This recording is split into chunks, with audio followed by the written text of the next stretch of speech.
Whoa! As you can see, juggling academics and sports is not an easy thing to do. That's why I want to know, when I'm done playing this, am I going to be adequately prepared to enter into the real world after I'm done playing my sport? Hi, my name is Tyler Bolton Furman, and let's take a closer look at what goes on behind the student-athlete development process. Upon arrival at universities, NCAA student-athletes oftentimes have trouble adjusting and becoming prepared for life after their collegiate sport. Participating in collegiate sport is an emotionally and physically draining part of life, which makes it hard to concentrate on academics. The primary problem goes back to one of the key points we made in class, which is the fundamental paradox of ethical issues of sports in general. There's this mentality of win at all costs, which sometimes means academics will be sacrificed.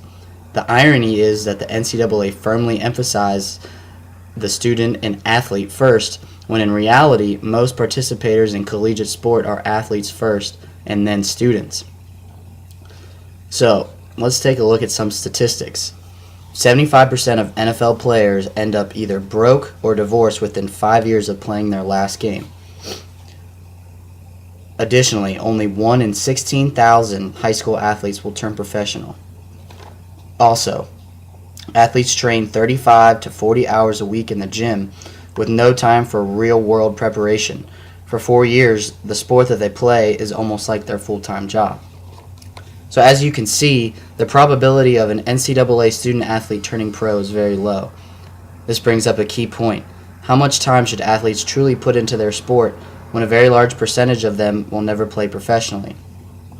How much time is too much time, and are they adequately being prepared, and what more can be done? As you can see, outside of baseball, which still stands at a mere 11.6%, all the other major sports are between 0 and 2% chance of going pro. These numbers are staggering, and it makes you question whether enough is being accomplished in the classroom. There's a common misconception in that a lot of people think NCAA athletes perform worse than their non-athlete peers. According to data from the NCAA and what they would have you believe, NCAA athletes actually perform better than the average non-athlete.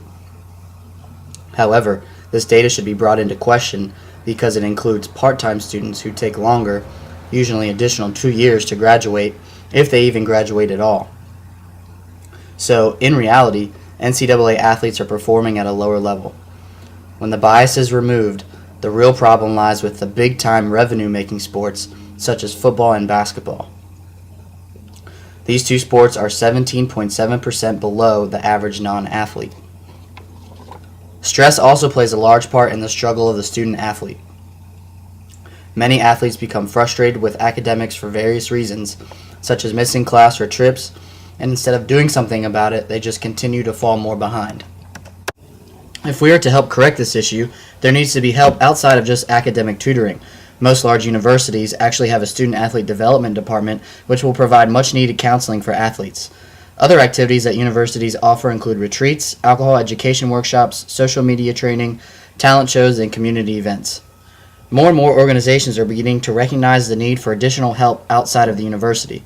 A nonprofit company called Life After Sports focuses on educating and preparing athletes for life upon graduation. They primarily target freshman student athletes and offer services such as counseling, networking, and even job shadowing and interning.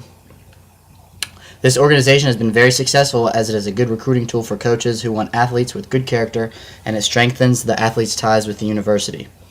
Overall, numbers are improving. The percent of college athletes earning a degree is at a career high 82% right now, compared to 65% in 2004.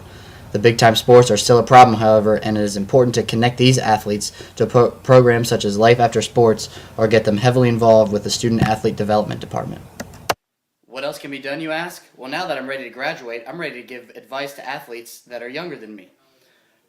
We can give freshman athletes responsible peer mentors such as fellow athletes to help them along the road. We can provide on-campus counseling for athletes whenever they need it, and we can become creative in the programs that we offer within the Student-Athlete Development Department.